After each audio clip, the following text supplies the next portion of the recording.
आज की इस वीडियो में हम आपको एक ऐसी क्राइम की सच्ची कहानी बताएंगे जिसने पूरी अमेरिका को हिलाकर रख दिया था। 78 साल की उम्र में सैमुअल लिटिल ने करीब 5 दशकों में 90 से ज्यादा मर्डर किए और अब तक जांच में 30 हत्याओं से ज्यादा जुड़े सबूत पुलिस जुटा चुकी है। लिटिल ज्यादातर गरीब और ड्रग्स नशे की आदी महिलाओं को अपना शिकार बनाया करता था। वह पहले बॉक्सर भी रह चुका था, इसलिए उसके पंच में इतनी ताकत थी वह अपने एक मुक्के से रीढ़ की हड्डी तक तोड़ दिया करता था। तो आइए जानते हैं आखिर मामला क्या है। अमेरिका के टेक्सास जेल में पिछले कई सालों से करीब हर दिन भारी सुरक्षा के बीच व्हील चेयर पर बैठा एक शख्स इंटरव्यू रूम पहुंचता है, जहां वह जांचकर्ताओं को अपनी खौफनाक अपराध की कहानी बताता है। बाल सफेद हो चुके हैं, चेहरे पर झुर्रियां दिख रही है। डायबिटीज और दिल के रोग की वजह से उसका शरीर कमजोर हो चुका है, लेकिन उसकी करतूत सुनकर हर कोई हैरत में पड़ सकता है। किसी के भी रोंगटे खड़े हो सकते हैं और यहाँ तक कि कमजोर दिल वालों को चक्कर भी आ सकते हैं। हम बात कर रहे हैं अमेरिका ही नहीं दुनिया के सबसे जालिम अपराधी की, जिसके कारनामों की वजह से अमेरिका ही नहीं पूरी दुनिया हैरान रह गई, जिसका नाम सैमुअल लिटिल है। अधिकारी बताते हैं कि हर दिन वह अपने जुर्म की दास्तां को याद करता है, सालों पहले की गई हत्याओं के बारे में बताता है वह कि किस तरह से वह बार, नाइट क्लबों और सड़कों से आसान शिकार लगने वाली महिलाओं को चुनता था और अपनी कार की पिछली सीट पर उनका गला रेत कर बेरहमी से मार दिया करता था। कुछ महिलाओं को तो लिटिल ने पंच मारकर रीढ़ की हड्डियां भी तोड़ दी थी, क्योंकि वह बॉक्सर भी रह चुका था, जिसकी वजह से वह काफी हेल्दी और बलवान भी था। जांचकर्ता ये भी बताते हैं कि उसने कबूल किया है कि करीब 25 से 50 साल पहले अलग अलग वक्त पर 90 से ज्यादा हत्याएं की थी। साल 1980 के दशक के दौरान लॉस एंजलिस में 3 महिलाओं की हत्या के जुर्म में लिटिल पहले ही 3 उम्र कैद की सजा काट रहा है। हालांकि अधिकारियों को शक है कि उसने कम से कम 14 राज्यों में महिलाओं की हत्या की थी। जांचकर्ताओं का कहना है कि उन्होंने करीब 30 हत्याओं में लिटिल के हाथ होने के पुख्ता सबूत जुटा लिए और उसके कबूलनामे पर शक करने का उन्हें कोई कारण नजर नहीं आता है। टेक्सास के अटर्नी बॉबी कहते हैं कि समय के साथ हम सब मामलों में सबूत खोज लेंगे।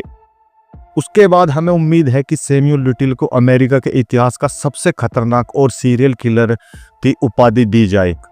साल 1994 के एक अन्य मामले में टेक्सास की एक ग्रेड जूरी ने लिटिल को दोषी ठहराया था। यह सीरियल किलर कई सालों से एक के बाद एक हत्याएं करता जा रहा था, लेकिन किसी को भी शक नहीं हुआ कि इन हत्याओं का एक जैसा पैटर्न था। यह बात चौंकाने वाली है और परेशान करने वाली है। हालांकि यह भी एक रहस्य है कि सबसे प्रभावशाली और तेज तर्रार पुलिस भी हत्याओं के सिर्फ 3/4 मामले की गुत्थी को ही सुलझा पाती है। इसका मतलब है कि हर साल हजारों हत्यारे कानून की जद में आने से बच जाते। लिटिल ने कबूल किया कि उसने इन हत्याओं को कई राज्यों में अंजाम दिया। उसका ज्यादातर शिकार वे महिलाएं होती थी जो गरीब थी और ड्रग्स, शराब या दोनों की आदी होती थी। उनका अपने परिवार से कोई मतलब वास्ता नहीं होता था। इससे उसे ये फायदा मिलता था कि उसकी कोई गुमशुदगी की रिपोर्ट दर्ज नहीं की जाती थी, या फिर कई हफ्तों के बाद रिपोर्ट दर्ज की जाती थी और वह जांच भी कोई खास नहीं होती थी।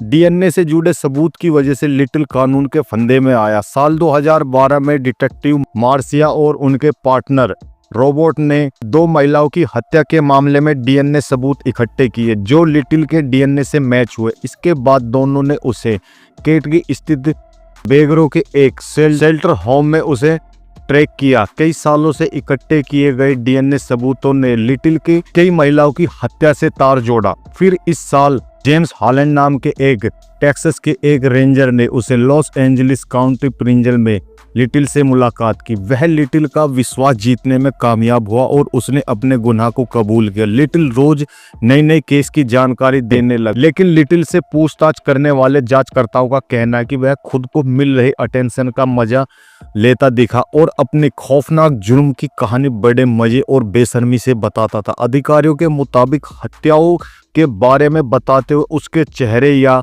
हाव भाव से किसी भी तरह का कोई पछतावा नहीं दिखाई देता था। इतना ही नहीं, उसने जो 10 को पहले हत्याएं की थी उसकी सब कुछ याद है। उसे याद है कि उसने महिलाओं की हत्या के बाद उनके शव को कहां ठिकाने लगाया था। वैसे तो 50 से ज्यादा वक्त में लिटिल को अलग अलग राज्यों में करीब 100 से ज्यादा बार गिरफ्तार किया गया, लेकिन उसके तार हत्याओं से नहीं जुड़े थे। उसे अपहरण, रेप और लूट के आरोप में पकड़ा गया था। अधिकारियों का कहना है कि ये हत्याएं सेक्सुअल टॉर्चर के कारण हुई थी, लेकिन लिटिल को अगर रेपिस्ट कहा जाता है तो वह भड़क जाता था। वह कहता है कि उसे लिंग की समस्या, क्योंकि वह अपने आप को नपुंसक मानता है। फ्लोरिडा के एक जांचकर्ता बताते हैं कि वह गला रेत कर मारने से पहले महिलाओं को पीटा भी करता था। सैमुअल लिटिल बॉक्सर रह चुका है। वह इतना ताकत से पंच मारता था कि महिलाओं की रीढ़ की हड्डियां तक टूट जाती थी। ऑटोप्सी रिपोर्ट में यह खुलासा भी हुआ है। सैमुअल लिटिल खूंखार ढंग से दशकों पहले अंजाम दिए अपराधों को बिल्कुल ठीक ठाक याद कर लेता है, लेकिन उसे अपने बचपन के बारे में कुछ खास याद नहीं है। लिटिल ने जांचकर्ताओं को अपने माँ के बारे में जो बताया, उससे लगता है कि उसकी माँ भी एक अपराधी थी। उसके बचपन के बारे में ज़्यादा जानकारी नहीं है, लेकिन जांचकर्ताओं का कहना है कि उसकी माँ ने शायद उसे जेल में जन्म दिया होगा। उसका पालन पोषण भी उसकी दादी माँ ने किया था। जुर्म कोई कितना भी छुप कर करे, लेकिन एक न एक दिन वह पुलिस के हत्थे चढ़ ही जाता है। अगर आपको हमारा ये वीडियो अच्छा लगे तो प्लीज़ एक लाइक, शेयर और चैनल को सब्सक्राइब जरूर करें।